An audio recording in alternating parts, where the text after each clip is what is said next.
राजस्थान के जयपुर की चौमू में एक बार फिर से पत्थरबाज गैंग ने अपनी नफरती मंसूबों को अंजाम दिया है। मस्जिद के बाहर पत्थर हटाने को लेकर पत्थरबाजों ने पुलिस को ही अपने पत्थरों का पूरा निशाना बनाया। इसी के साथ साथ वो भी तब जब पत्थर हटाने को लेकर सहमति बन चुकी थी, लेकिन जब आधी रात पुलिस प्रशासन के साथ यहां पहुंची तो पथराव हो गया। जयपुर के चौमू में जिस वक्त लोग अपने घरों में सो रहे थे, उस वक्त पत्थर गैंग ने अपने नापाक मंसूबों को अंजाम दिया।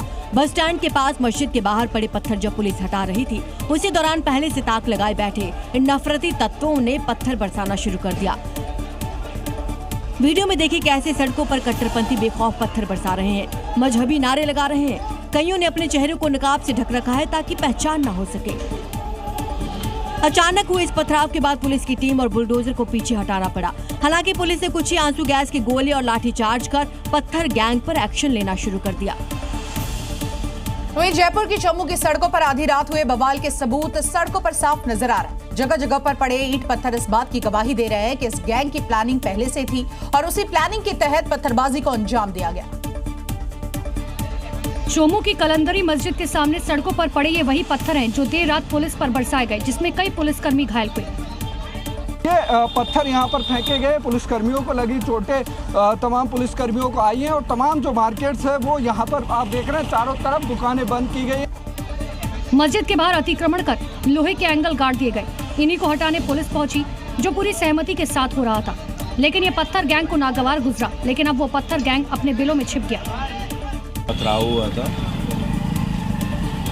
पुलिस वालों में और मॉमडन्स में। 5-6 लोग हैं यहाँ पर जो पुलिसकर्मी घायल हैं। ये पत्थर लगाए थे पुलिस वाले को पड़ी था और उन्हीं को सबक सिखाने के लिए इलाके में भारी पुलिस बल की तैनाती की गई। 24 घंटे के लिए इंटरनेट बंद है और एक बार फिर मस्जिद के बाहर से पत्थर हटाने का काम किया जा रहा है।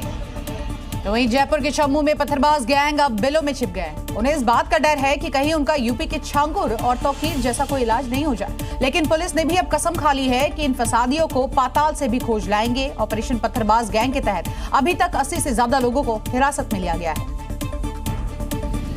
रात के अंधेरे में निकलने वाले ये गैंग दिन के उजाले में छिपे रहते हैं, लेकिन पुलिस टीम ने पथराव के कुछ ही घंटों बाद ऑपरेशन पत्थरबाज गैंग शुरू कर दिया। पुलिस की तमाम जो स्पेशल टीमें हैं वो यहाँ पर तैयार हो रही हैं। अब ये तमाम टीमें उन इलाकों में जाएंगी जिस इलाकों से पत्थर बरसे थे। स्पेशल फोर्सेस तैयार कर उसी इलाके में पहुंची।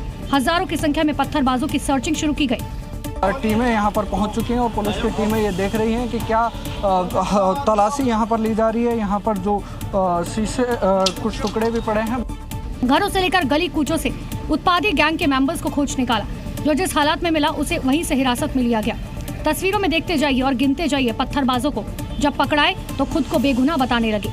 पत्थर क्यों चला रहे थे? की बात कर रहा हूँ, मतलब मेरे ईमान से कह रहा हूँ, पत्थरबाजी नहीं करी। मतलब अभी हिरासत में लिए गए हैं, पूछताछ में सच उगलेंगे और फिर इनको ऑर्डर देने वाले का नंबर भी आएगा।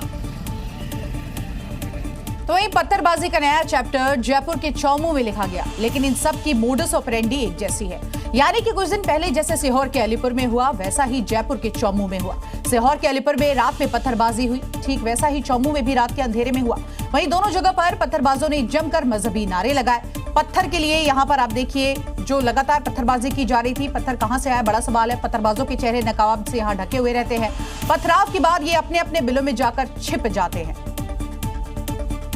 खबरों में आगे बढ़ेंगे, बात करेंगे बांग्लादेश की, जहां पर कट्टरपंथी हिंदुओं को लगातार निशाना बना रहे हैं। लेकिन भारत में भी कुछ नफरती तत्व हैं जो भड़काने का काम लगातार कर रहे हैं। उत्तर प्रदेश के बागपत से ऐसा ही एक वीडियो सामने आया है जिसमें भड़कते हुए यहां दीपू दास जैसा हाल करने की धमकी दी जा रही है।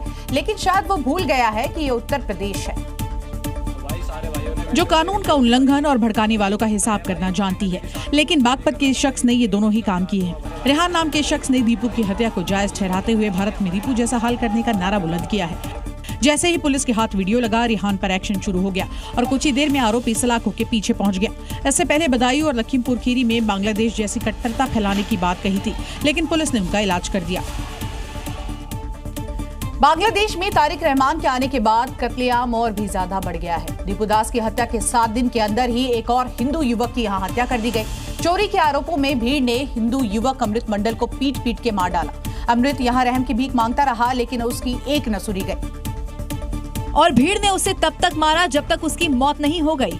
दरअसल 24 दिसंबर की रात अमृत अपने साथियों के साथ गांव के ही रहने वाले शाहिदुल के घर पैसे लेने गए थे। लेकिन घर वालों ने चोर चोर चिल्लाकर शोर मचाया तो स्थानीय लोग मौके पर पहुंचे और अमृत की पिटाई कर दी। उसके दूसरे साथी भागने में सफल रहे, जबकि सलीम हथियारों के साथ पकड़ा गया और उसकी पीट कर हत्या कर दी गई। वहीं इस हादसे पर बांग्लादेश की पूर्व प्रधानमंत्री शेख हसीना ने अंतरिम सरकार पर आरोप लगाया कि मौजूदा सरकार देश में गैर मुसलमानों के खिलाफ भयंकर अत्याचार कर रही है। बांग्लादेश में कट्टरता बढ़ती जा रही है। 18 दिसंबर को दीपू दास की पीट कर हत्या कर दी गई और अब 24 दिसंबर को अमृत मंडल की हत्या। बांग्लादेश में हिंदुओं के खिलाफ कत्लेआम कब खत्म होगा, ये एक बड़ा सवाल है।